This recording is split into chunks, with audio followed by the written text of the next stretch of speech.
Salve, salve, senhoras e senhores, sejam muito bem-vindos. Meu nome é Luiz Eduardo e esse é o Na Face Pod, um podcast que vai trazer algumas personalidades aqui que, através da sua profissão, mudaram e transformaram a vida de outras pessoas.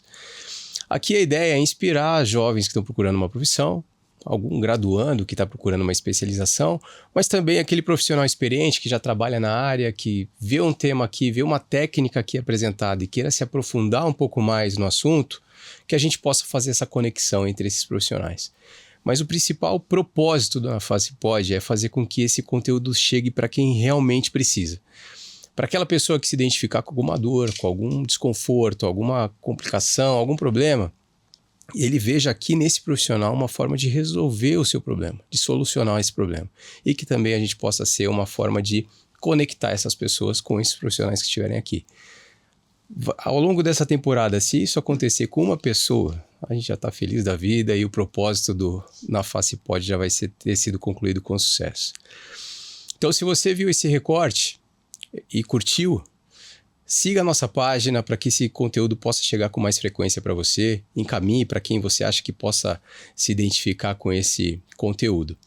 O Na Face Pod é dividido em episódios e no episódio de hoje eu tenho a honra de receber aqui Dr. Davani Costa, cirurgião bucomaxilo. Muito obrigado por ter vindo aqui, meu irmão. Recebido esse convite e por ter aceitado prontamente. Seja bem-vindo. Muito obrigado, prazer estar aqui e espero poder contribuir da melhor maneira possível. Pô, ia pintar o estúdio de preto e branco aqui, mas achei melhor então, não. Eu já ia te desejar uma má sorte hoje, né? Porque hoje tem... Hoje eu achei assim, hoje não. Qualquer outro dia, beleza, eu vou homenagear o Davani, mas hoje não. Hoje preto e branco. Hoje é Botafogo, hoje é Botafogo na cabeça. Vamos botar fogo aqui na Face Pod. Hoje não, hoje é um dia importante. Não, mas você nasceu aqui em Curitiba mesmo? Você é daqui de Curitiba? Não. Eu te perguntei isso, cara. Não, eu sou paulistano, sou de São Paulo. Que lugar de São Paulo? Sou natural de São Paulo, capital. É mesmo? Nasci em São Paulo. Que bairro lá? Cara, eu morei em Vila Clementino ou Vila Mariana. Pô, eu sou de Ipiranga lá. É? A gente nunca falou sobre isso. Eu sou paulistano. Nasci em São Paulo, morei lá por algum tempo, no começo da vida, e vim para Curitiba por conta do meu pai, que foi transferido. Ele era... e se aposentou como gerente, diretor região sul, foi depois da Uzi Minas. Uhum. Uma empresa de Minas, que tinha um escritório em São Paulo. Aí ele recebeu um convite para vir para Curitiba. Naquela época, né, Curitiba era bem menor. E ele aceitou, e daí veio meu pai, minha mãe, eu e minha irmã de São Paulo. Quer dizer, não me perguntaram, né? Você estava com quantos anos? 80, eu devia ter 7, eu devia ter 6, 7 anos, 8 anos. Mais ou menos nessa época. Você não ia decidir muita coisa ali, né? Não, absolutamente nada. Eu vim e nunca mais voltamos para São Paulo. Para morar, nunca mais. Mas só trabalho, eu passei. Meu pai volta muito ainda hoje, né? Meu pai já vai fazer 80. Ah, é? Então, foi metade da vida em São Paulo, metade da vida em Curitiba. Mas ele ainda volta, porque toda a nossa família ficou lá. Tios, tias, primos, primas, enfim, pouco avós. Contato agora. Cara, me vejo muito nisso, foi exatamente o que ficou todo mundo lá. Mas os amigos são aqui, né? Porque eu cresci aqui, estudei aqui, fiz faculdade aqui. Acho que depois eu vou contar um pouquinho da história. Eu fiz tudo em Curitiba. Eu ia te perguntar, você veio com 7 anos pra cá, então você todo o teu ensino médio foi aqui. Foi aqui. Colégio Marista. Ah, no Marista? Marista. E tem alguém por isso que eu sou corintiano, né, cara? Eu sou de São Paulo. Agora faz sentido. Agora tô entendendo que você é palmeirense também. Então, agora eu ia falar que agora faz sentido. Agora eu já nem vou falar mais o que eu ia falar. Tá justificado. Não, eu sou paulistano. Entendi. E da época que você estudava, tem alguém que tá com você ainda no teu ciclo de amizade? Da época que você estudava? Muita gente. Pô, tem muito amigo. Do Marista? Do Marista? Muitos. É mesmo? Sim. Mas que seguiu essa uma galera bacana. Profissão? Não, tem advogado, tem empresário, tem de tudo um pouco. Dentista acho que não tem, viu? É mesmo? Não, tem médico. Quando você tava essa galera mais nova, assim, né? Sim. Tem. Ainda tem o contato, a gente tem uma galerinha de pôquer que a gente se encontra uma vez por mês pra brincar, e é uma galera de 40 anos aí. Que legal. Jogando poker era uns 5 e mais ou menos, né? Não, mas é uma forma de se encontrar. Que legal. E você, quando você fez quando você estava no Marista, você já sabia o que você queria? Você já sabia que era odonto que você ia seguir? Como que foi a tua entrada? Não, eu queria jogar bola. Mas jogava, não? Jogava. O Marista tem uns campeonatos ali, né? Não, eu nem joguei no Marista, propriamente dito. No Marista eu joguei futebol, vôlei, handebol. Depois 14, 15 anos, eu voltei, fiz o terrão do Corinthians. Ô, louco, você foi mesmo. Fiz. Aí depois aqui, Várzea, né?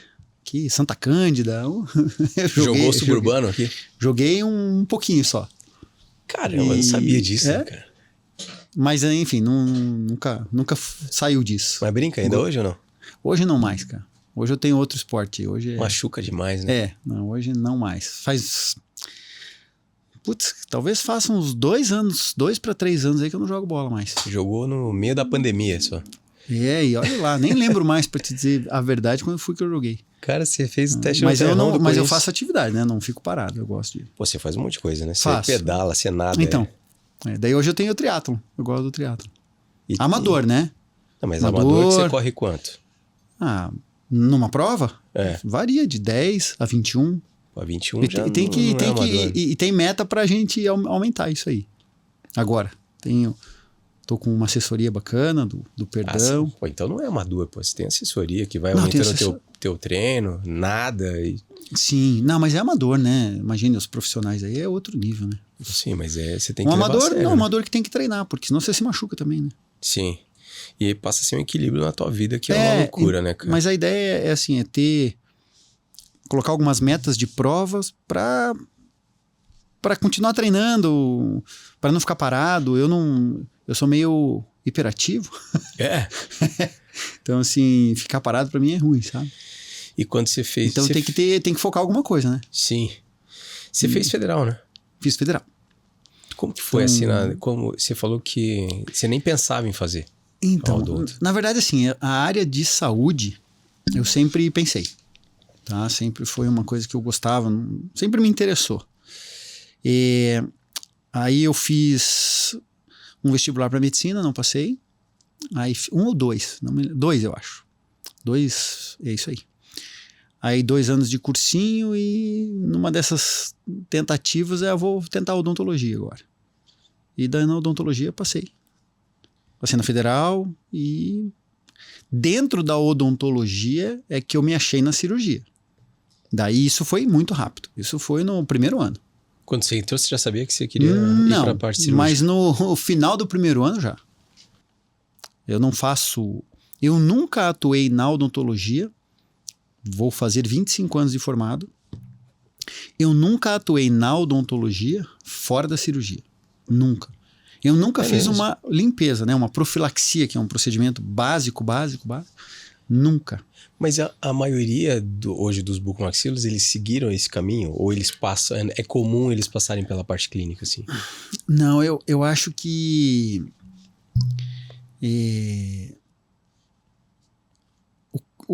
não sei se eu posso dizer isso, mas assim, a bucomaxilo... Aqueles profissionais que eu mais tenho contato, a grande maioria... se dedicou à cirurgia desde o princípio. Eu acho que para você fazer bucomaxilo, fazendo os procedimentos que a gente gosta lá, a ortognática, ou vamos chamar assim, os procedimentos mais complexos. Enfim, essa é a minha opinião, pode ser que alguém discorde, mas eu acho que você meio que segue um caminho desde você sai da faculdade já focado, tem que ter foco. A maioria que eu conheço fez, pelo menos, se fez alguma clínica foi muito pouco e depois já focou na cirurgia e não vejo hoje você fazendo cirurgia bucomaxilofacial. Mas eu também faço isso, eu também faço aquilo, eu faço um pouquinho disso, eu faço um pouquinho daquilo. Eu acho que é possível.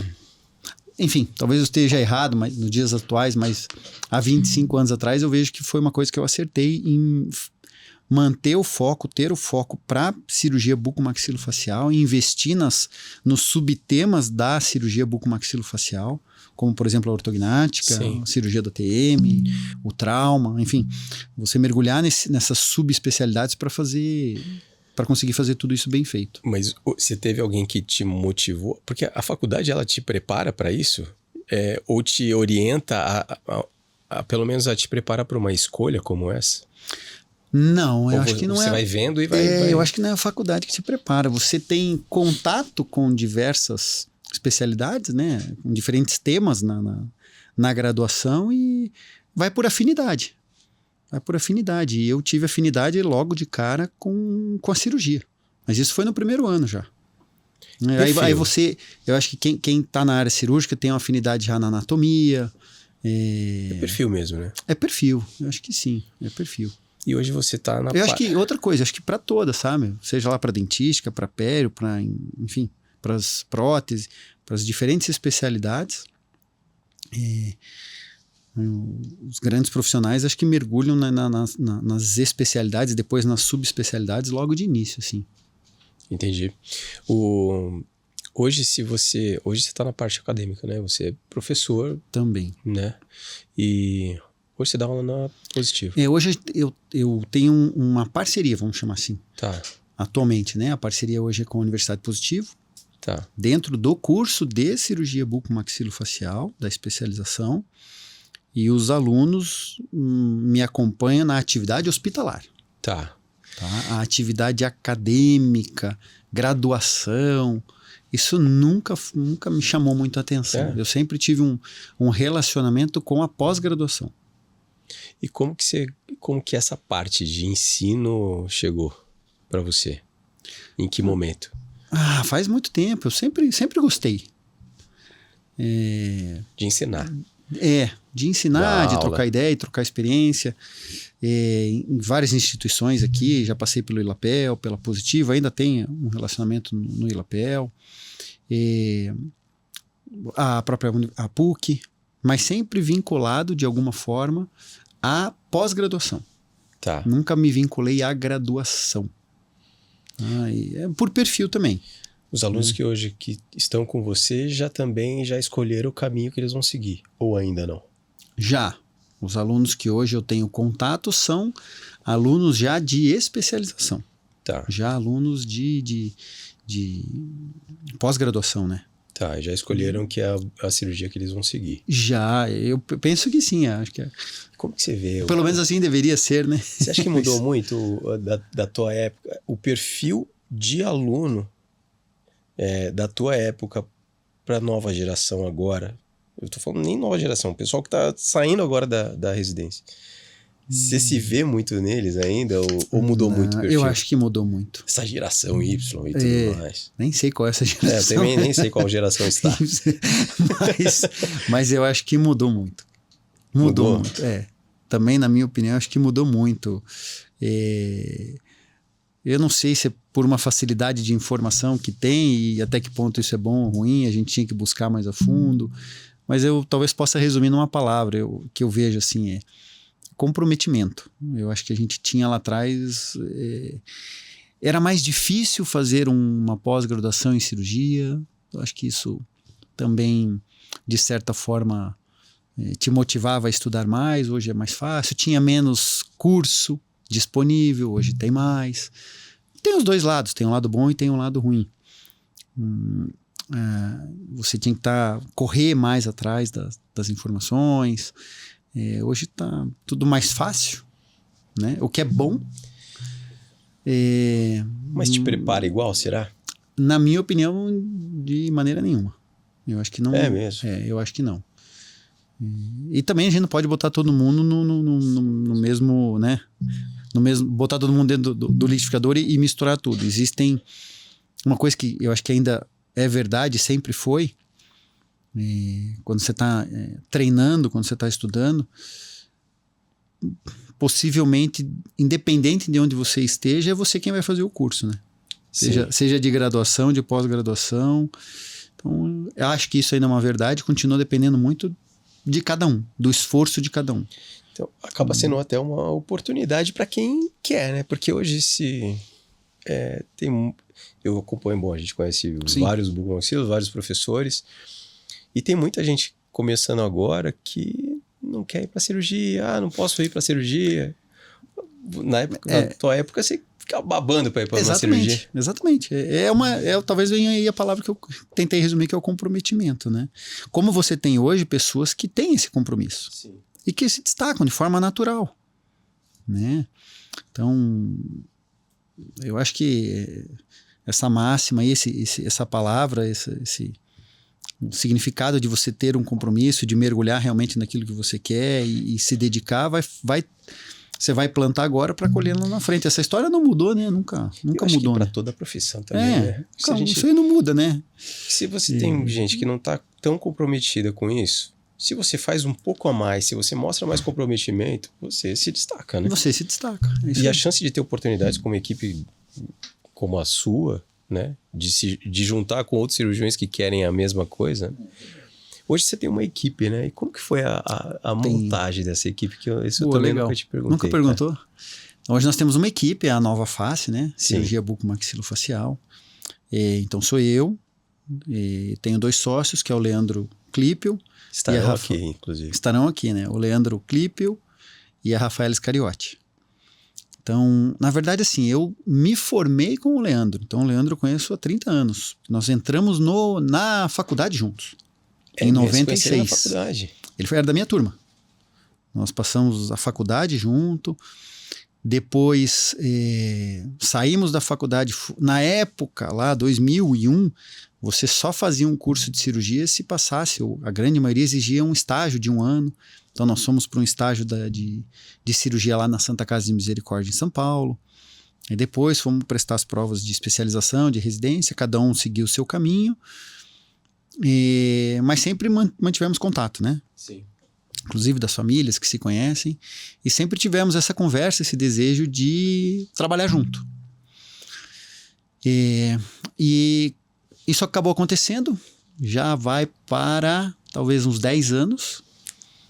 Como sócios? Porque eu trabalho como sócios, de 10 para 11 anos, eu imagino, como sócios, porque eu comecei sozinho em 2006, que a minha pós-graduação foi de 2001 a 2005.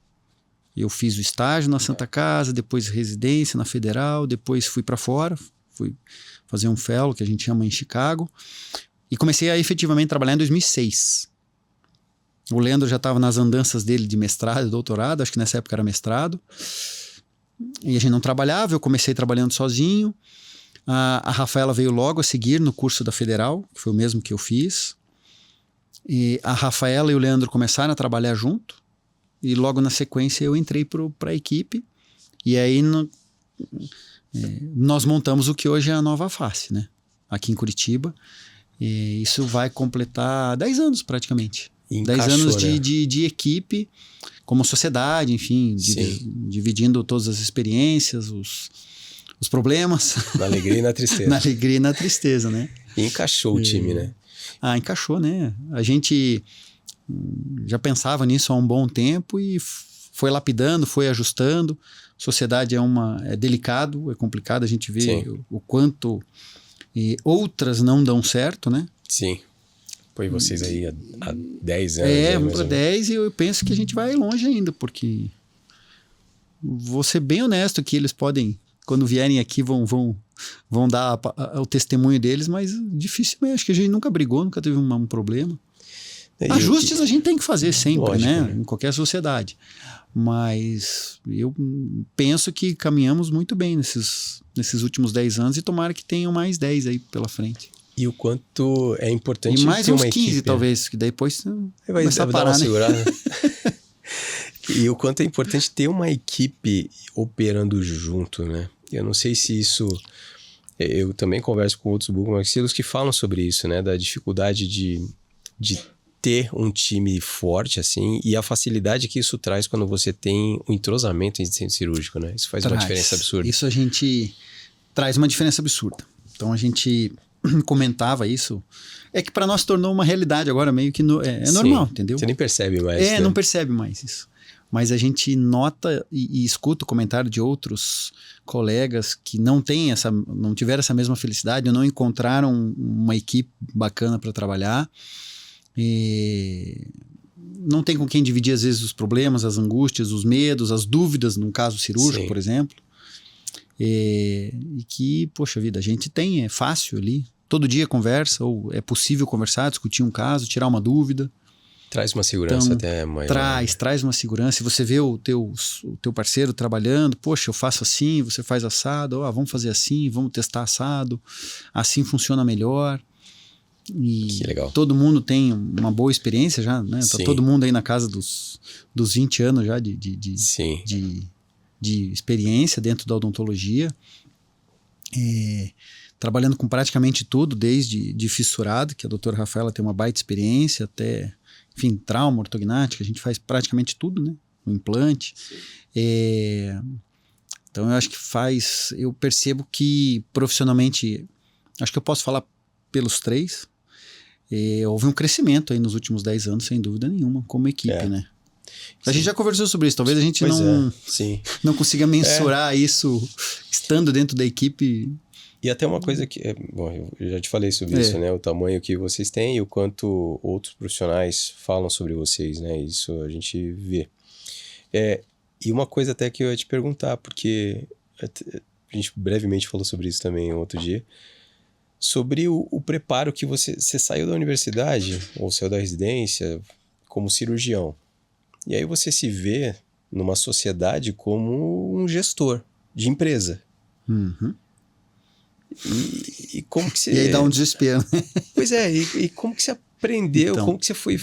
Não sei se você fez alguma especialização na parte administrativa, porque isso cai no teu colo. Cai. Então, assim, eu acho que ainda hoje a faculdade, as faculdades, as graduações na área de saúde não preparam o médico, o dentista, o fisioterapeuta, o fonoaudiólogo, o nutricionista. Não, até onde eu conheço, até onde eu sei, não. Não existe um preparo, não tem essa cadeira dentro da universidade. E eu comecei sozinho em 2006. Não tinha essa sociedade Nova Face ainda, né? E você não sabe nada, você não sabe como abrir uma empresa, você não sabe que imposto que você vai pagar. Você não tem nada, você não tem meta, foco, todos aqueles, né? Caramba, cara. O que você busca, o que a empresa quer, não tem nada disso. Hoje você tem no Instagram propaganda disso toda hora, né? Sim. Cursos e cursos e cursos, mas em 2006, o que eu fiz foi o Sebrae. Eu fiz curso no Sebrae. Você fez? Foi buscar? Fiz uns 4, 5 cursos no Sebrae. Fiz o Empretec, nem sei se tem mais, Empretec. Eu fiz Empretec em 2000. Mas era específico para parte clínica? Não, só tinha eu da área de consultório? saúde. Não, só eu da área de saúde. Tinha dono de hotel, loja de colchão. Que tanto? Tinha de tudo, gente correndo atrás de informação. E eu fiz o Empretec porque eu trabalhava. Então, de 2006 a 2016, mais ou menos, eu operava em Foz do Iguaçu. Eu fui 10 anos da minha vida para Foz do Iguaçu, 10 vezes por ano, mais ou menos. Não é aqui do lado, baita, né? Não, um baita amigo, que é o Dr. Marco Calegari, que é um ortodontista, e a doutora Liz Andréia. Tá lá ainda? Estão lá em Foz. A Liz Andréia se formou comigo também, com o Leandro. E na época, em Foz do Iguaçu, existia uma carência para a área de cirurgia. E ele me convidou para trabalhar com ele. Então, eu ia à Foz, atendia na clínica dele, e atender a demanda de cirurgia que ele tinha, e acabou de outros colegas, né, da cidade. Sim. Então, ele, né, por que eu comentei dele? Porque ele, também na dificuldade dele de gestão, de empresa, falou, faça o Empretec. Você tem que fazer... Antes do Empretec, que o Empretec já é um curso... Eu acho que ainda tem Empretec, não sei.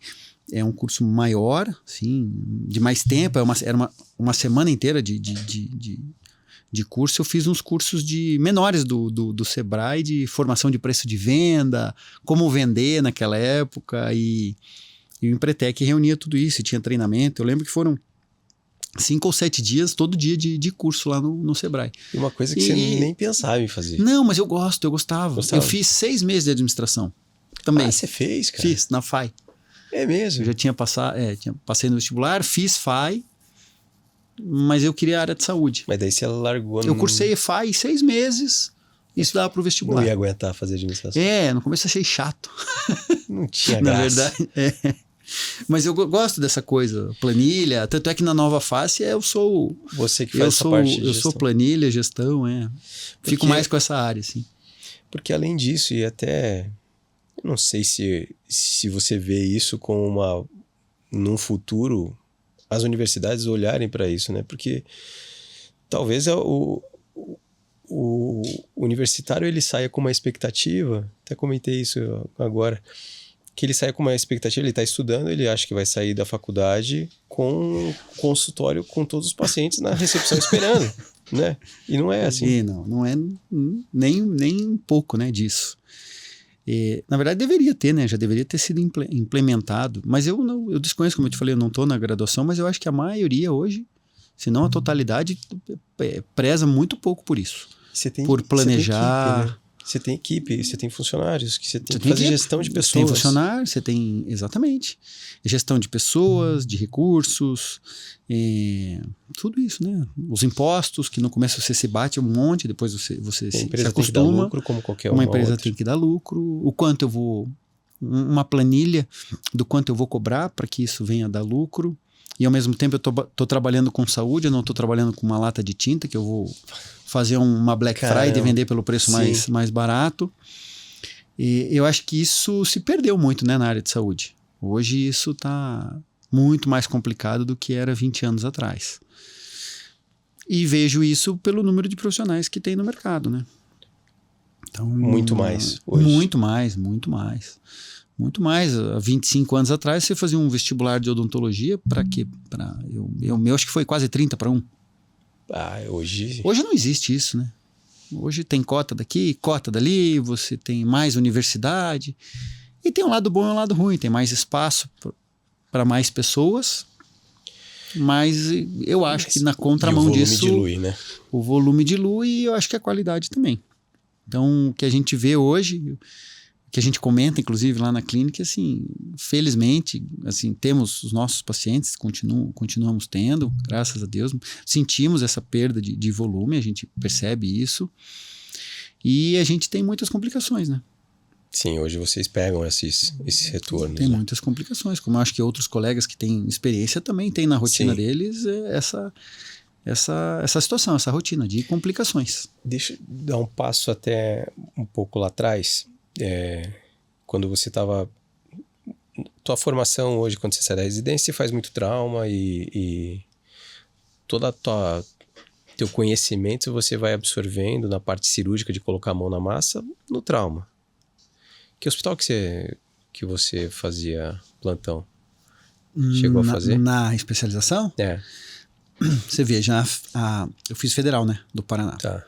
E a Federal do Paraná tem uma característica que a gente pode colocar até atípica, mas muito boa, porque desde a minha época a Federal tem um volume de cirurgia ortognática muito grande, e tem até hoje, tá? Então eu tenho, assim, tranquilidade em te dizer que na residência eu fiz muito mais ortognática do que trauma. Que é uma coisa que hoje você vai falar com um monte de residente que não vê isso. Que não vê isso, é justamente o contrário. A Federal tem isso até hoje, né? A Federal tem isso até hoje. Até hoje, no mesmo hospital, que é o Hospital do Trabalhador. Na verdade, a Federal tem isso hoje muito melhorado. Muito melhorado, com uma rotina muito, muito melhor, que prepara os residentes de forma muito bem. Mas quando eu fiz a especialização em cirurgia na Federal, nós já tínhamos essa rotina. Então você aprendeu e consumiu tudo Então isso. Eu tive a oportunidade de fazer muita cirurgia ortognática e, como eu te falei, muita tranquilidade de dizer que eu fiz mais ortognática do que trauma, porque na época, isso é sazonal, a gente enfrentou na época que eu estava na residência alguns problemas com alguns hospitais, alguns vínculos com hospitais. E depois eu fui treinar o trauma, porque logo em 2006 eu comecei no hospital referência de trauma aqui na região, que é o Hospital Angelina Caron. Que você tá lá que eu tô lá até hoje. De 2006 até 2000, vai fazer 20 anos já. Caramba. Comecei com um colega e logo depois o colega saiu e eu era o cirurgião bucomaxilofacial do hospital, um hospital na beira da BR com um índice de trauma, um volume de trauma muito grande. Você teve que montar alguma equipe e lá eu aprendi sozinho, na raça, e estudando e dividindo experiência com outros colegas. E sim, começamos com equipe, alguns passaram e saíram do hospital. Eu sou o cirurgião bucomaxilo que está há mais tempo no Hospital Angelina Caron, que sobreviveu são várias dificuldades, enfim. O João tá lá com você. O João tá lá comigo hoje, já vai para talvez 10 anos. Foi aluno, né? Sim. O João Miola foi aluno. E aí eu convidei para que fosse o meu braço direito e é até hoje. E um cara muito bacana, opera muito bem, uma pessoa muito correta e tá comigo até hoje. Eu acho que já vai para uns 10 anos, viu? Se eu tô lá, saber a história dele, João já tá prontamente convidado. 2006, é isso aí. Já faz uns 10 anos que ele tá lá. E quando você passou a... Você teve uma orientação, né? Na Federal, quem que era o teu professor?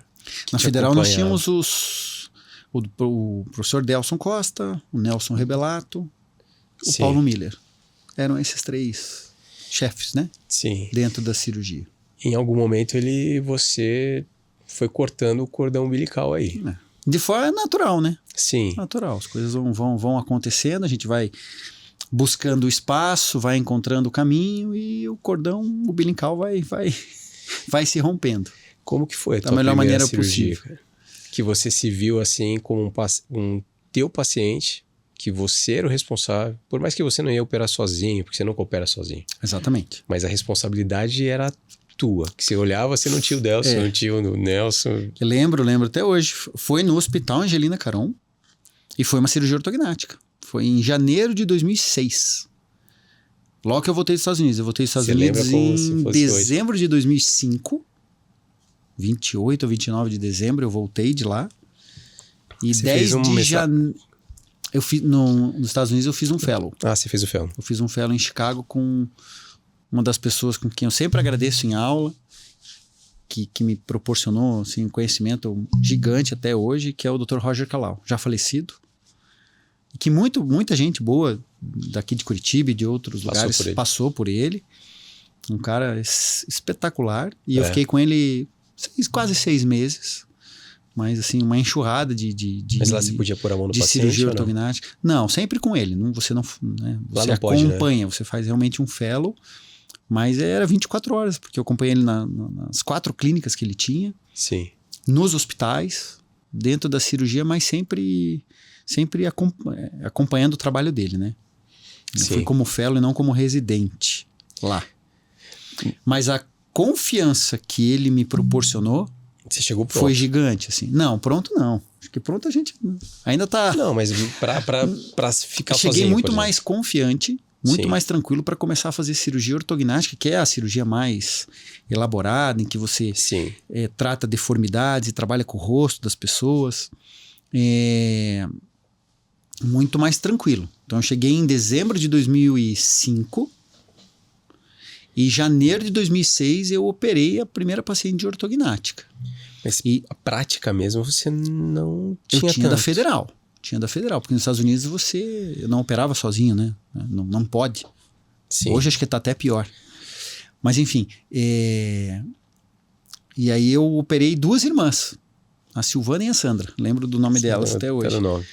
Ficaram muito boas, assim, graças a Deus. Foi uma época que a gente fazia cirurgia ortognática bem artesanal ainda, com cirurgia de modelo, né? Não tinha nada de computador, não tinha nada de virtual. Cara, era no modelo. Hoje tá fácil, né? Hoje tá bem mais fácil. Bem mais tranquilo hoje. E teu medo, cara, de operar a tua véspera da cirurgia, como que foi? É complicado. Hoje é bem mais tranquilo, né? Hoje já dorme bem melhor. Tá tranquilo, mas você sabe tudo. O acompanhamento, o preparo da cirurgia também você não vive a cirurgia só na véspera, né? Não, cirurgia ortognática você vive... Tem muito paciente que você acompanha 2 anos, 3 anos, desde o início, quando ele se dispõe... Eu acho que essa é a maneira mais correta da gente seguir, inclusive, com pacientes de ortognática, é que você o conheça antes de um preparo ortodôntico, que para a cirurgia ortognática você tem basicamente 2 formas, né? Você pode... que a forma tradicional ou convencional, vamos dizer assim, você tem um paciente que vai fazer uma ortodontia, vai posicionar os dentes de forma adequada para que a cirurgia ortognática depois movimente bases ósseas e a ortodontia finaliza. Bom, então é um tratamento ortodôntico cirúrgico combinado tradicional, vamos chamar assim. E você tem o benefício antecipado, que é uma forma de tratar a deformidade com cirurgia antes da ortodontia.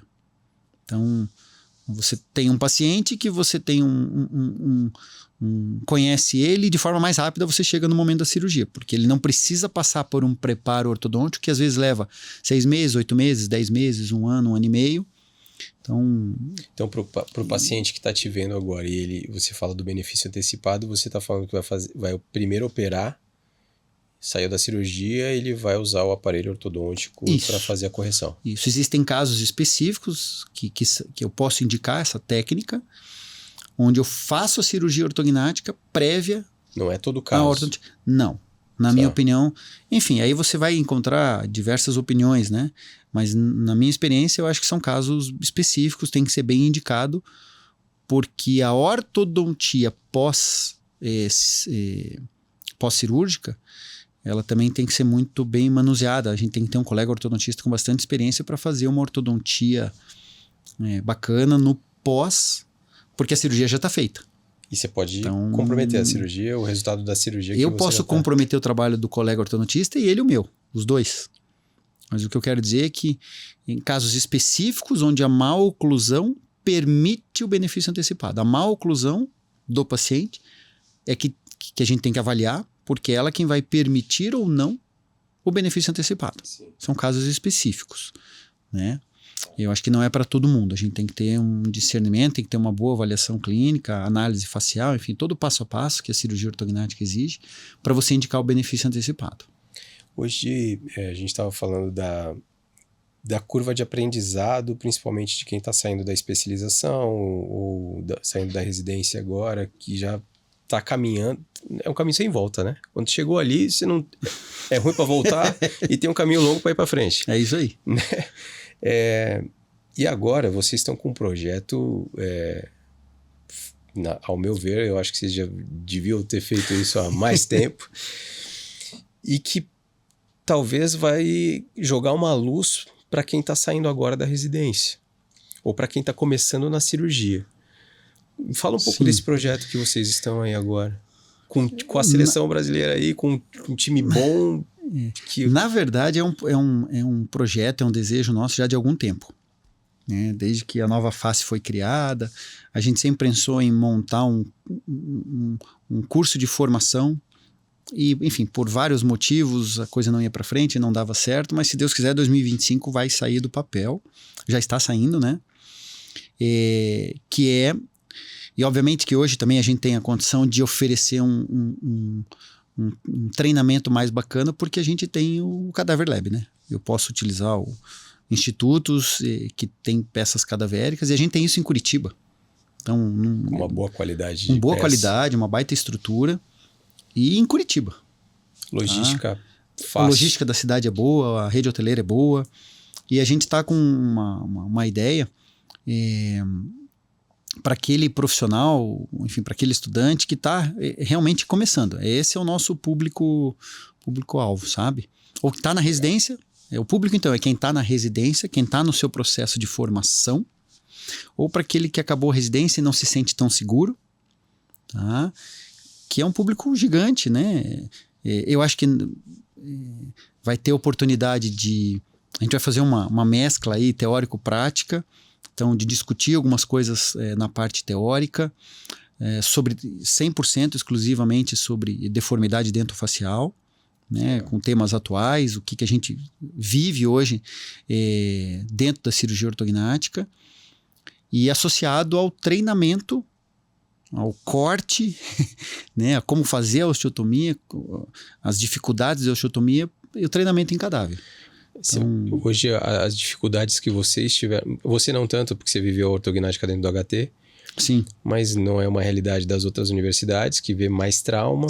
Sim. E o tempo de residência está acabando e ele vai precisar trabalhar. E a gente vê isso hoje, porque eu estou inserido dentro de um curso de especialização que tem uma demanda e tem um volume muito maior por trauma, que é a realidade da grande maioria. dos cursos de residência. Sem desmerecer nenhum curso, nada, não é essa a ideia, mas é que é a realidade da grande maioria dos cursos de pós-graduação. Então, o nosso objetivo é realmente esse, é pegar esse aluno que tem uma experiência com trauma, muitos deles já têm essa experiência. Fundamental, né? E vão trazer isso para a cirurgia ortognática, que muda a pegada, né? Muda a forma de atender o paciente, muda... eu penso que o aluno não chega cru, ele não chega com medo, mas as osteotomias são diferentes, as intercorrências são outras, as complicações são outras. Hoje a gente tem aí inúmeras técnicas para fazer cirurgia ortognática. Eu posso ser mais invasivo, eu posso ser menos invasivo, eu tenho critérios de análise facial, eu tenho tratamento de assimetrias, cirurgia ortognática concomitante com ATM, enfim, tem um mundo de assuntos para a gente discutir com essa galera aí que está terminando a sua formação ou está começando e já quer ganhar experiência. E o nosso foco é esse pessoal que está começando sem vícios, para que a gente possa de alguma forma contribuir, ajudar, enfim, ensinar. Isso é uma realidade no país inteiro, né? Essa ausência de um conteúdo como esse, com prática. Exatamente. Ele vai poder errar e operando o cadáver, né? Existe, mas é raro. A gente sabe que existem colegas que fazem isso de forma brilhante, mas talvez 1, 2 cursos de treinamento e a gente quer plantar essa sementinha. Talvez a gente comece, a ideia também é até para formatar, começar pequenininho, né? E aí a gente vai ampliando. E vocês vão abordar todas essas técnicas, desde minimamente invasiva... Sim. A gente cirurgias mais invasivas. Sim, a gente tem condições de abordar todos os assuntos. Vamos convidar alguns colegas para que venham dar esse pontapé inicial com a gente aqui na parte teórica, e depois na parte prática a equipe Nova Face vai seguir e vai estar à disposição para poder ajudar, orientar, mostrar quais são os melhores caminhos aí para essa moçada que está começando, porque a cirurgia ortognática é totalmente diferente do trauma. Sim. O planejamento, a execução. O trauma dá ao cirurgião alguma experiência para ele não chegar cru e não chegar com medo. Sim. Mas, sei lá, se eu posso... A vibe da cirurgia ortognática é totalmente diferente, né? Você tem e o acompanhamento desse paciente, né? Acho que a forma que você atende no consultório muda completamente. Tudo, né? mas é tudo diferente, né? Tudo diferente. E esses caminhos das pedras que talvez você tenha tropeçado lá atrás, vocês vão passar tudo nesse curso. Essa é a ideia. Porque a expectativa do paciente de ortognática é diferente de um paciente de trauma. O nível de entendimento de um paciente de trauma para ortognática é diferente. E um projeto, o legal disso é porque geralmente esses cursos de cadáver, geralmente eles são quase que inacessíveis para esse público que está chegando, né? Porque então, o residente não tem muita grana. Não, a gente vai fazer uma coisa bem bacana. Em breve estaremos aí que legal. Anunciando. Estamos terminando a formatação, colocando no papel, e é um primeiro evento agora em abril de 2025. Que legal. Com previsão... Já tem data em abril, 25 e 26, se não me engano. E para fazer mais... A nossa ideia é de fazer de 2 a 3 por ano. Vamos ver a demanda, vamos ver o que a galera pensa, se vai haver procura. Mas o desenho do projeto ficou muito legal. E o desenho acho que ficou bacana. E não entrava na minha cabeça, eu comentei com eles, né, com os meus sócios, esse ano, de a gente ter um cadáver lab em Curitiba e a gente não aproveitar. Porque todas as diferentes especialidades da área da medicina, da odontologia, estão usando, né? E tem que usar mesmo. E a gente tem modéstia à parte, talvez um know-how para dentro da cirurgia ortognática, e vai sair do papel agora. Que legal. Isso é bem bacana. Então você que está saindo da residência aí agora, dia 25 e 26 de abril de 2025, já vai ter a primeira turma. O primeiro, a gente criou um nome, o Symmetry CWB. Que legal. Que é falando de assimetrias, né? E se alguém que está vendo agora, tiver interesse, ele liga lá na Nova Face. Hoje sim, a gente está formatando ainda esse contato. Em breve a gente vai ter isso à disposição. Ou pode contactar comigo mesmo ou com a Nova Face. Tá. Para a gente dar maiores informações. Mas em breve, a gente não quer passar de dezembro para já dar o spoilerzinho e a partir de janeiro a gente começar então, nesse com inscrições, aqui, enfim, etc. Então, nesse recorte aqui, quando ele subir lá para o Instagram, então já siga a página aqui para quando você receber esse recorte, vai estar na descrição ali já a rede social do Dr. Davani, de toda a equipe da Nova Face. Já quando você for procurar, você já tem onde recorrer. Agora falando um pouco mais do modelo de paciente, né? Hoje o paciente ele procura muito a parte funcional e a parte estética. Talvez mais a parte estética. Como que ele está chegando no teu consultório? Até para quem hoje, eu estava falando com a Gleice, hoje se fala muito em apneia do sono. Tenho muitos amigos que não sabem o que é ortognática hoje. Sim. Isso é uma realidade que vocês encontram todos os dias. Realidade total e absoluta. Então, primeiro, respondendo ao teu primeiro comentário, eu acho que a grande maioria dos pacientes de ortognática busca estética. Tá? Por uma série de motivos. Boa parte deles tem uma disfunção. Tem dor na face. Tem uma assimetria que o incomoda, mas acho que essencialmente, fundamentalmente, a busca pela simetria, pela harmonia. Eu não gosto de falar muito, eu sempre comento isso em beleza, né? Bonito e feio é relativo. Mas a gente busca uma face simétrica, uma face harmônica, é isso que a cirurgia ortognática busca. E isso é difícil até de você ensinar, né? Não é só matemática, né? Não é só matemática, não é só mensurar os terços e deixar tudo um terço, ou meio a meio, não é bem assim que a coisa funciona na cirurgia ortognática. Até porque, você pode conversar com vários colegas que fazem cirurgia, pequenas assimetrias são bacanas de você ver num paciente, são aceitáveis na minha opinião. Tá? Então, assim, uma face, uma metade totalmente igual à outra, é difícil da gente encontrar e não é bonito. Então, tem uns aplicativos que mostram isso, né? Como se espelhasse um lado e o outro. E não fica legal. Esquisito, Fica né? esquisito. Então, pequenas assimetrias são naturais, são normais, são bem-vindas. Você acha que tem a face perfeita? Que seria uma face perfeita? Existe o conceito de uma face perfeita. Existe esse conceito. Baseado em alguns padrões, alguns números que a gente pode até buscar, mas depende da altura do paciente, depende do peso, depende do sexo, depende da raça. E não está ligada à assimetria. Isso não está ligado a números. Você perguntou da beleza, exato. Entendeu? Porque talvez se eu fugir um pouquinho da norma numérica para determinado paciente, fique muito bom para ele. Ele tem 2 metros de altura. É diferente de um paciente de 1,60 m que vai operar. Talvez eles não tenham o mesmo número do ponto de vista de cefalometria, que é algo que a gente usava, né? Hoje a gente praticamente não usa dados cefalométricos aí. Muita gente vai me condenar por isso que eu tô falando, mas há algum tempo eu não uso dados cefalométricos, números para definir a cirurgia. A gente define cirurgia já há muitos anos baseado na análise facial.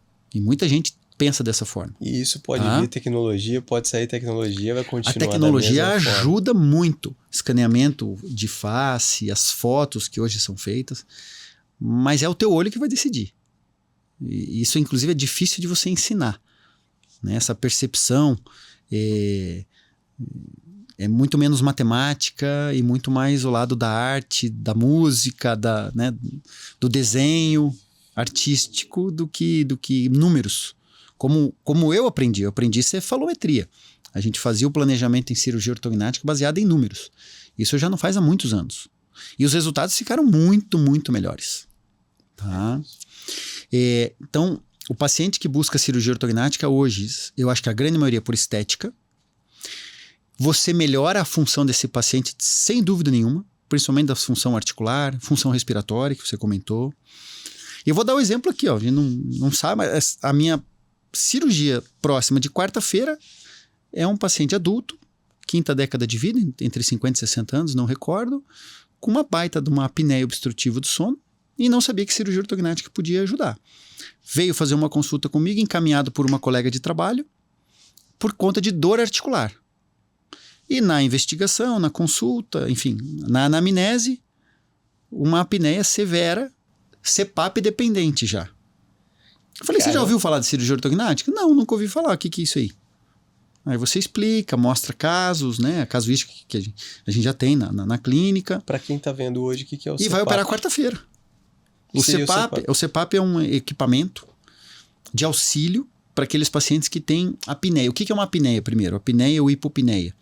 São interrupções no processo de respiração durante a noite. O paciente muitas vezes não sabe disso. Sufoca. Ele para de respirar. E existe como mensurar isso através de um exame chamado polissonografia, e que podem caracterizar uma doença que mata hoje, isso, né, muita gente já sabe, que é a SAOS, que é a síndrome da apneia e hipopneia obstrutiva do sono. Isso tem risco. Isso tem risco, aumentar a cardiopatia, até de infarto, vários problemas que podem, sonolência diurna, cansaço, irritabilidade, vários são as sequelas ou os problemas que esse paciente pode ter se ele sofre com uma SAOS, né, com a síndrome da apneia obstrutiva. Semana que vem, 2 pacientes têm síndrome da apneia obstrutiva do sono. E que vem, né, é um encontro que você comentou, não vieram para o consultório buscando cirurgia ortognática para tratar a apneia. Não sabiam que tinha essa chance. Um veio por dor na articulação temporomandibular e o outro veio porque é um baita classe 2, obviamente, mas não sabia do benefício que ele teria. Não sabia nem que fazia apneia. Eu que solicitei o exame, aí ele descobriu e agora vai... Classe 2, para quem também não entende, ele tem um avanço... O classe 2 é o que a gente chama de retrognata. Também não ajudou muito, mas o que é isso? Tá. Classe 2 igual a retrognatismo. É aquele paciente que tem a mandíbula, a parte de baixo do maxilar, né? Tá. A mandíbula retruída, a mandíbula para trás. Então ele não tem o queixo dele é lá para trás. Lá para trás, exatamente. Ele não tem a projeção adequada mandibular. O classe 3 é aquele que tem a projeção mandibular exagerada. E esse paciente, ele precisa... Quem se identifica com isso? O problema é, eu não me importo, eu não tenho queixo. Daí às vezes deixa a barba e... Exatamente, tem muita gente assim também. Só que daí continua roncando. E ele ainda acha que ele ronca e tá tudo bem. E acha que é normal. Porque bebeu um pouquinho demais e não é isso. É legal comentar aqui que o ronco é diferente da apneia. Tá? Então, a cirurgia ortognática ela vai ajudar muito na apneia. Ajuda no ronco. Mas eu costumo comentar com os pacientes assim, o ronco não é um problema do paciente, mas para o seu parceiro, para o seu... Né? Sim. Isso é um baita de um problema. Sim.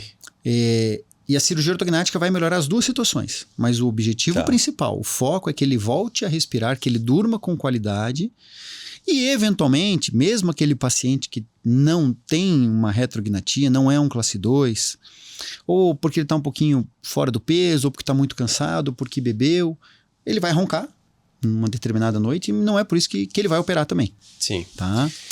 Talvez seja um conjunto de sem fatores, dúvida nenhuma, é um conjunto de fatores que tem que passar por uma avaliação, obviamente, mas que muita gente não sabe, esse aqui é o detalhe legal de a gente comentar, que a cirurgia ortognática, além de diversas indicações, é hoje um dos tratamentos mais eficazes para o paciente que tem apneia e hipopneia obstrutiva do sono.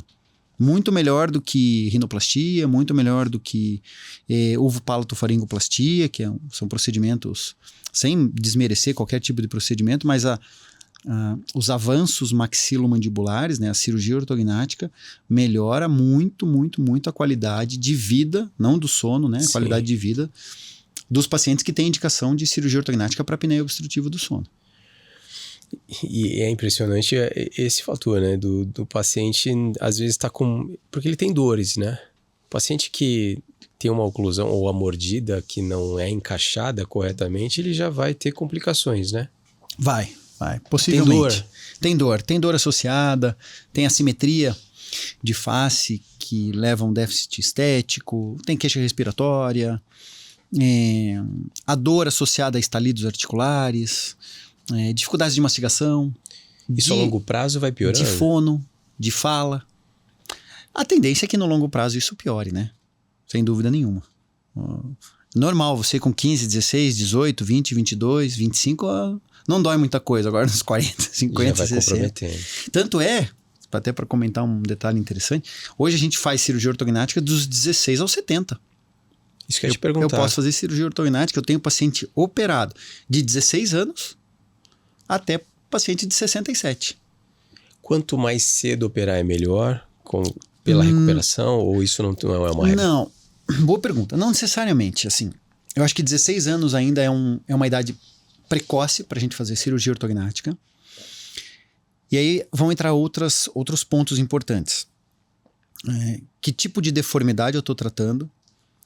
Em que ponto de crescimento ósseo esse paciente está? Psicologicamente, esse paciente está pronto para cirurgia ou não? Então, eu preciso avaliar tudo isso. A parte psicológica mexe muito. Mexe muito. É fundamental você ter um paciente estável, sabedor do que vai acontecer, porque eu vou mexer na face dele, eu vou mudar a face dele. Tem paciente que está preparado para isso, tem paciente que não está preparado para isso. De forma corriqueira ou de rotina, podemos colocar assim, hoje a cirurgia ortognática entre 18, 19 até a terceira, quarta década de vida é o que a gente mais faz. Mas eu não vejo nenhuma contraindicação de fazer cirurgias pacientes de 60 anos. Inclusive eu já operei esse ano. Ela mora inclusive o podcast chega em todos os lugares, né? Ela mora no Havaí. Uma brasileira que mora no Havaí veio fazer cirurgia ortognática agora, faz talvez 60 dias. Tá num pós-operatório ainda. E realizou o sonho da vida dela. Uma paciente classe 2, que não conseguiu, né? Por diversos motivos durante a vida. E agora conseguiu realizar o sonho. O sonho dela era fazer cirurgia ortognática. Tá feito, tá realizado. E ela vivia isso, ela vivia, pesquisava isso. Pesquisava. Então ela chegou quase que pronta para você. Chegou, não. Com todas as informações. É um paciente bom e ruim de você explicar. Já sabe tudo, né? Então, assim... Ela discute. Ela discute, exatamente. Ela discute, mas foi muito bacana e... Enfim, você realiza o sonho, né, de uma pessoa. Essa é uma parte bem, bem legal da cirurgia. A cirurgia ortognática tem essa vibe também de você mudar a vida. Salvando, né? O slogan da Academia Americana de Cirurgia é salvando vida, mudando faces, ou salvando faces, mudando vidas. Não me lembro agora o certo. E vocês lidam Mas esse com isso? É o da American Association. E vocês lidam com isso o tempo todo, né? O tempo todo, né? Esse eu acho que é o grande... Gosto muito de cirurgia ortognática, foi o que eu mais estudei, ainda continuo estudando. É o que eu mais gosto mais do que o trauma, mais do que o implante, enfim. Eu vejo, e um dos objetivos desse podcast, até tinha comentado com você, eu estava no curso, agora no evento que a gente fez ali, nesse final de semana que passou, sim. Na sexta-feira, e a gente vai vendo casos de antes e depois, a gente vai vendo casos de transformação absurdas. Porque a gente vive isso, trabalhando com isso há muitos anos.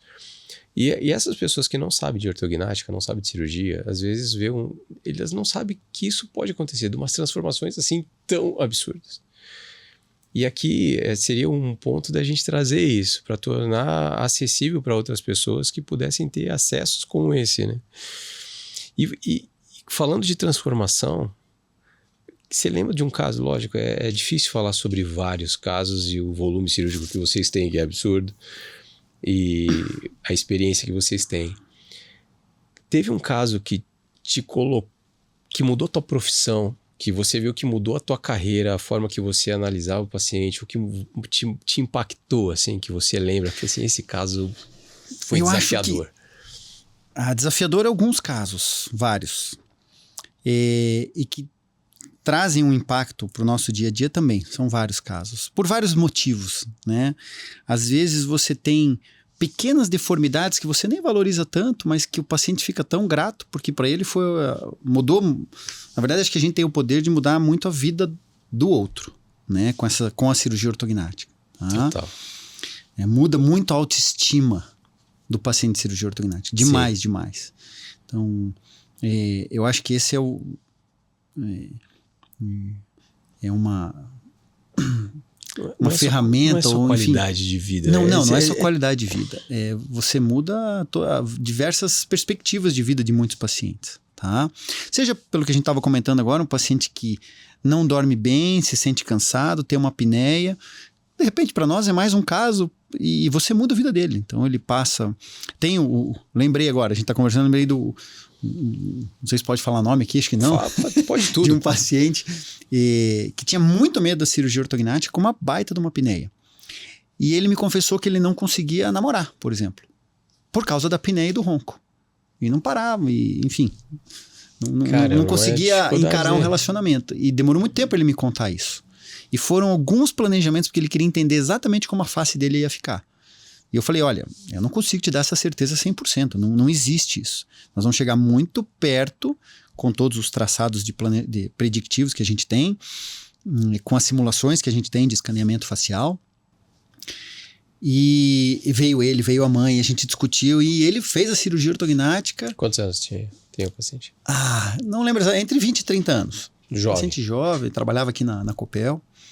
E mudou a vida dele. Tá casado hoje. Casou. E veio agradecer, né? Voltou nos retornos normais. E em um determinado dia ele falou, puta, mudou minha vida. Porque eu tô namorando hoje, não incomodo mais a parceira, agora a gente tô me dando bem, vamos casar. E você muda a vida da pessoa e talvez para você não foi uma cirurgia diferente, mas você muda a vida daquela pessoa. Ou eu lembrei de outro caso agora, de uma pessoa que levou um tiro em face e que durante muito tempo quase morreu. Enfim, teve que fazer outras cirurgias, ferimento por arma de fogo, que a gente chama, e que perdeu parte da face. E que tinha muito medo de voltar para um hospital, porque criou um trauma. E uma cirurgia extremamente complexa. E uma cirurgia complexa, né? Precisava fazer cirurgia ortognática. E aos pouquinhos foi ganhando confiança, demorou para ela topar fazer e tá feito. Eu fiz uma cirurgia ortognática concomitante a uma prótese customizada de ângulo mandibular. Esse caso foi levado agora para o último congresso, inclusive, brasileiro de cirurgia. E essa paciente me impactou também, porque ela reconstruiu o ângulo mandibular através de uma customização, mas eu devolvi para ela o ângulo mandibular, a estética da face, a simetria da face, que ela não tinha, a oclusão, que ficou quase 3 anos totalmente fora de oclusão, por conta do ferimento por arma de fogo, e ela tinha muito trauma de cirurgia. E aos pouquinhos a gente foi vencendo o medo e ela se convenceu. O paciente tem que sentir essa confiança e vida nova. Já mudou, já está no outro trabalho, já está em São Paulo, por exemplo. Então você muda, né? De novo, aquilo que a gente falou, você muda a vida da pessoa, às vezes você nem sabe quanto. Exato. Mas você impacta a vida de alguém, às vezes muito mais do que a tua mesmo, porque você está fazendo o teu trabalho. Exato. E é legal, sem dúvida nenhuma, mas você impacta demais a vida de uma pessoa. Ou tratar uma anquilose de ATM. Você não abre a boca. É um problema na articulação. Isso, anquilose de ATM é uma fusão da articulação temporomandibular com base do crânio, né? De forma simplificada. E isso pode acontecer por alguns motivos. E o paciente tem simplesmente uma soldadura que ele não abre a boca. Então, você opera um paciente com... Como que come? Na adolescência nada. Pré-adolescente, 10, 11, não come, né? Ou come líquido pastoso, e você tem cirurgia ortognática hoje, concomitante ou não a próteses articulares, que você muda a vida da pessoa, completamente. A pessoa volta a falar, comer, vida social, sair, não tem vergonha do sorriso. Então, o impacto ao paciente é muito maior, eu acho isso, muito maior do que para o cirurgião mesmo, sabe? Sim, total. Eu acho que isso faz bem pra gente, é legal. É porque isso passa a ser... Não só para ortognática, às vezes um paciente infectado que você tira ele de uma situação muito complexa, muito complicada. É porque se você hoje... É difícil ter uma profissão que muda, que toque num paciente, numa pessoa tão diretamente como vocês, né? É verdade. Eu falo que vocês têm algo que já vem com um negócio diferente mesmo, né? De fábrica. Porque tem Nunca tinha pensado, não. Nunca tinha parado para pensar nisso. Você tem as pressões, né? De uma cirurgia, de familiar que está esperando do lado de fora. Tem os receios, os medos, né? Que você tem que gerenciar isso. A expectativa do paciente, né? Expectativa do paciente. Acho que isso é uma coisa que tem que trabalhar bastante. A expectativa do paciente com a cirurgia ortognática. Porque no trauma, você vai salvar a vida do paciente, vai reconstruir e você vai entregar. Exatamente. Né? Você vai reconstruir exatamente o que você perdeu devolver da melhor maneira possível. Muitas vezes você não tem essa chance. E hoje a estética tá no E a momento... estética está lá em cima, exatamente. Os procedimentos adjuvantes, a cirurgia ortognática e a estética da face está lá em cima. Há algum tempo já, né? E eu acho que vai durar por mais algum tempo isso. Você acha que mudou essa busca por uma harmonização? Não estou nem falando da harmonização orofacial propriamente dita, enfim... Mas que a busca por uma harmonização, ela vem se intensificando, né? Cada vez mais. Cada vez mais, já há alguns anos, né? Eu penso que nos últimos 4, 5 anos cresceu demais, muita gente está fazendo e os pacientes buscam demais isso e não tem muito o que fazer. Os procedimentos adjuvantes, seja adjuvante ou não uma cirurgia ortognática, veio para ficar, né? A gente já falou sobre até os implantes faciais, que algum tempo atrás não se conversava sobre isso. Na residência eu nunca tive isso. Hoje não, hoje é no dia a dia. Então o paciente quer, por estética, aí você não está falando de função, mas o paciente quer um ângulo mandibular mais alargado, maior. Mais marcado. Quer uma projeção do queixo, do mento. E você consegue isso com próteses, por exemplo. Você consegue com osteotomias. Vai depender da avaliação com osteoplastias, vai depender da avaliação clínica de imagem para você definir o melhor plano de tratamento. Mas é uma realidade que não tem volta e eu acho que é saudável, não vejo. Não dá, é uma demanda estética que existe dentro da cirurgia ortognática, não é um caminho sem volta. Nessa paciente hoje que você acabou de comentar, dessa paciente que tomou um tiro e que você fez a cirurgia ortognática, né? Se ela não tivesse sofrido esse acidente grave, ela teria feito a ortognática ou não era uma... Não era um... Possivelmente é uma paciente que, por uma demanda estética, pudesse fazer procedimentos coadjuvantes, né? Mas é uma paciente que não te procuraria para isso? Não procuraria. Procuraria possivelmente por uma harmonização orofacial. Em virtude do trauma... do ferimento por arma de fogo, gerou uma maloclusão e uma deformidade dentofacial. A deformidade dentofacial pode vir pelo trauma, por agressão, pode vir por fatores genéticos. Sim. Né? Então, você tem uma deformidade que tem diferentes etiologias. A gente fala sobre o receio, acho que vocês convivem com isso todos os dias no consultório, de paciente com medo de fazer a cirurgia. Todo dia. Todo dia, né? E eu até queria falar para quem está vendo, talvez, esse recorte, que esses caras aqui no centro cirúrgico, eles estão tão tranquilos, tão à vontade dentro do centro cirúrgico, que talvez fica mais à vontade dentro do centro cirúrgico do que no consultório, que é onde vocês gostam de estar, né?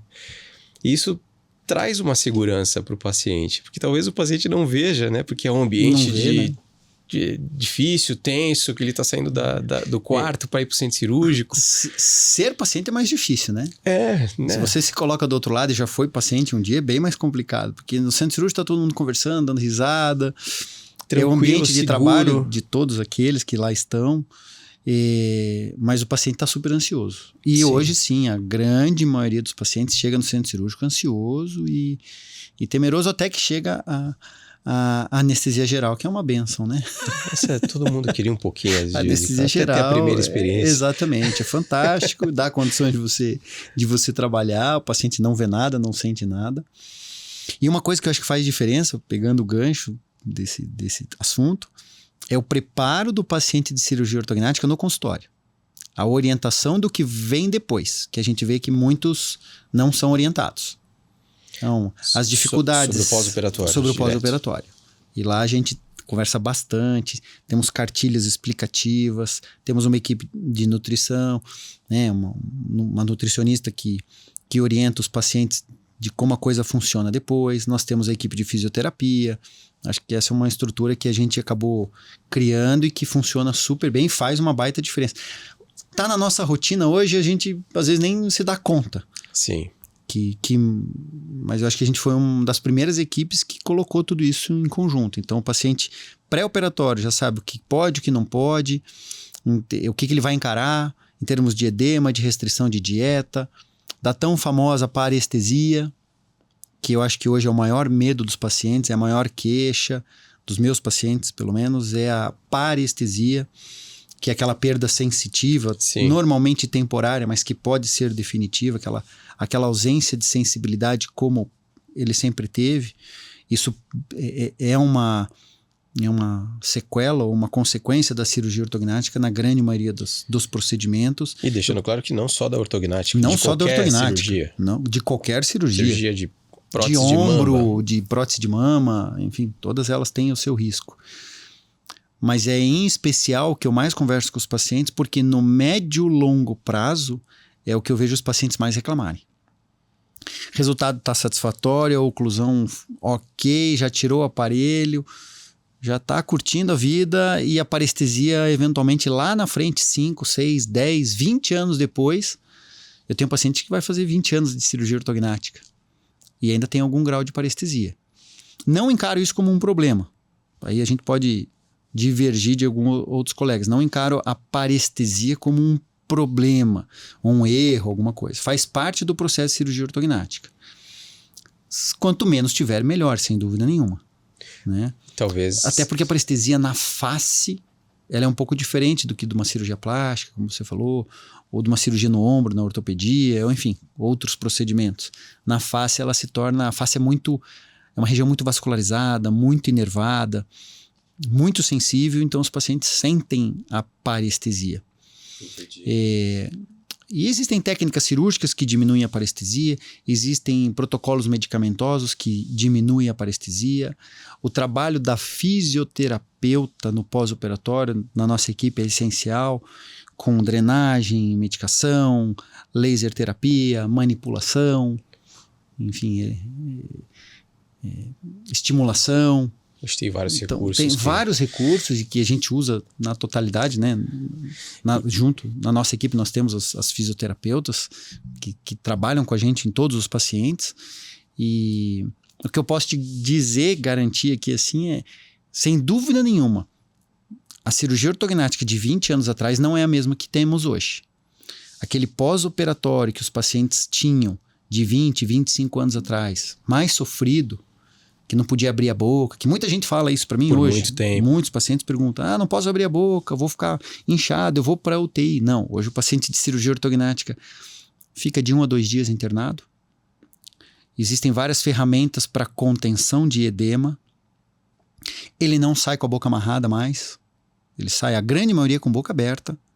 Alguns com alguns elásticos para guiar esta nova mordida, dependendo da magnitude do movimento.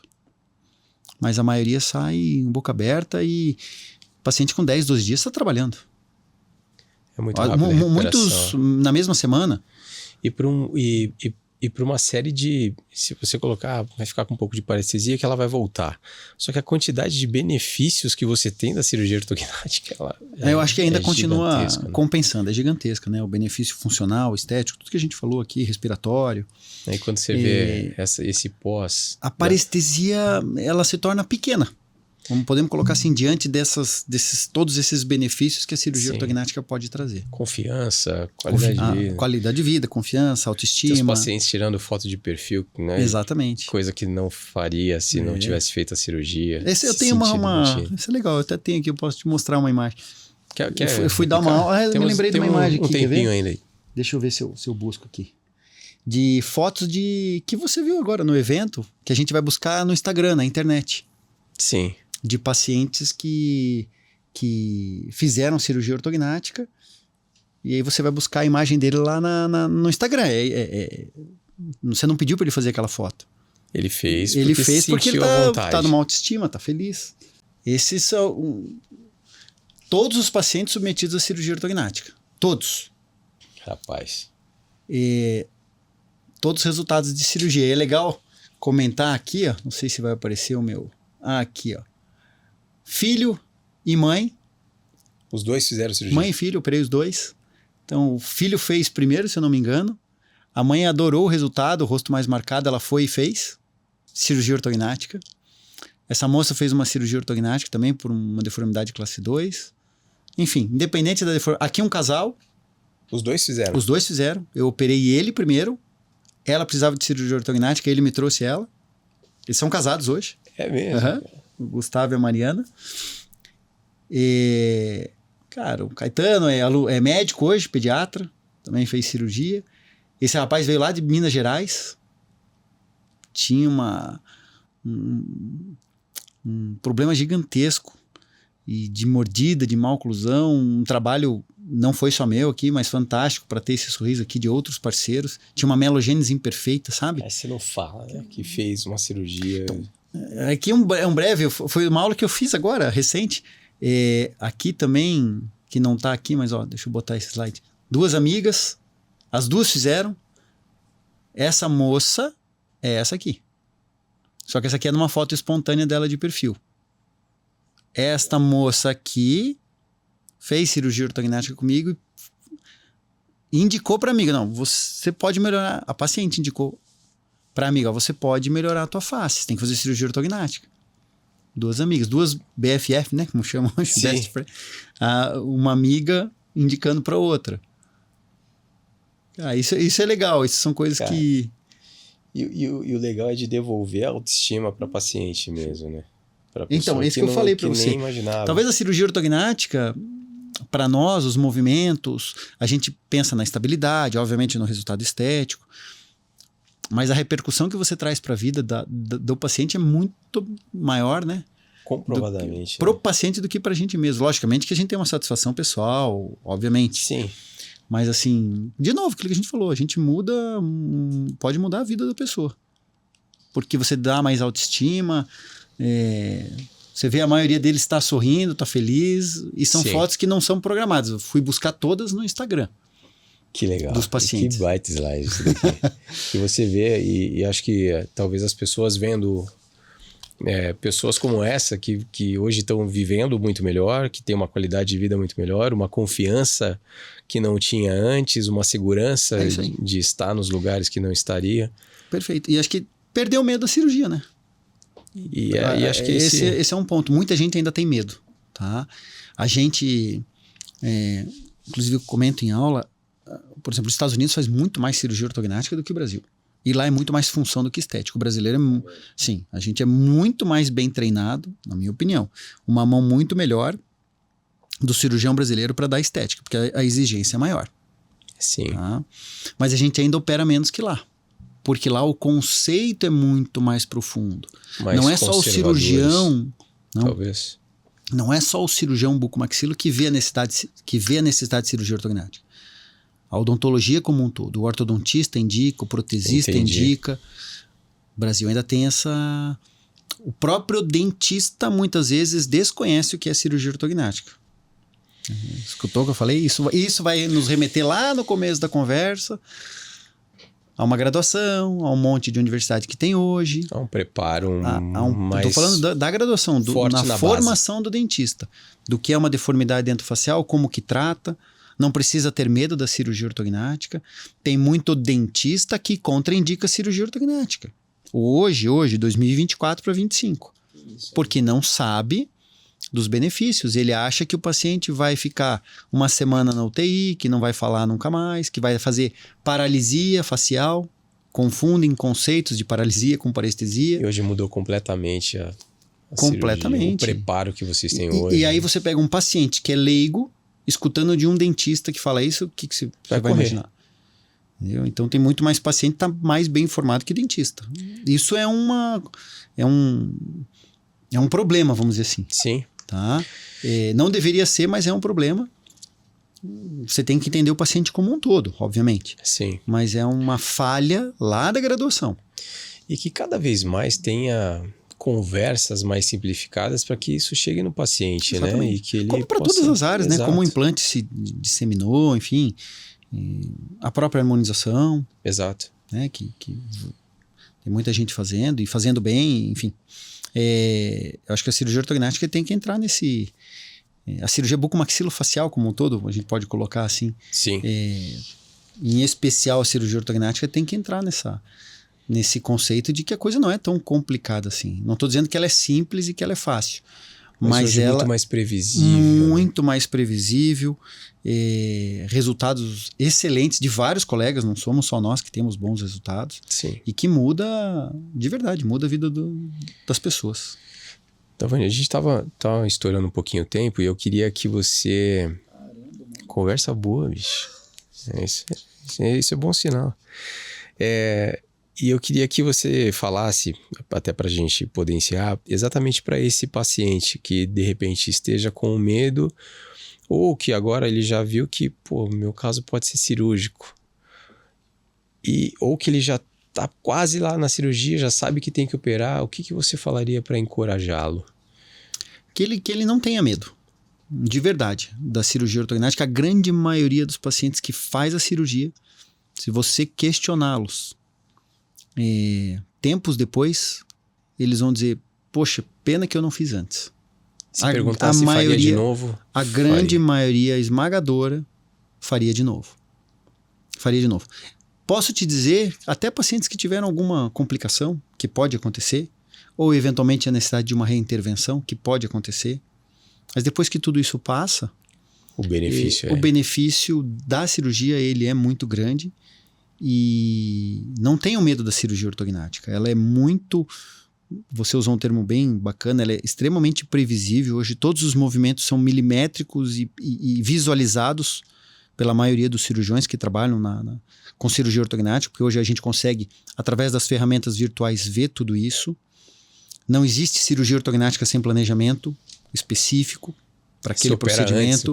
Você opera antes, você sabe exatamente o que vai acontecer e você vai para a mesa cirúrgica para reproduzir isso. Então, quem faz cirurgia ortognática de forma correta trabalha assim. Não conheço ninguém que não faça desse jeito. Então, os resultados são previsíveis, os resultados são estáveis de longo prazo, melhorando qualidade de vida, autoestima, e você vai passar por um período, 7, 14, 21 dias, talvez, de pós-operatório, que não difere de uma cirurgia do ombro, do pé, do joelho, enfim. Não difere. O pós-operatório, ele acontece para todas as cirurgias. Tem paciente que se incomoda mais tirando 4 sisos, fazendo 2 implantes, que fazendo uma cirurgia ortognática.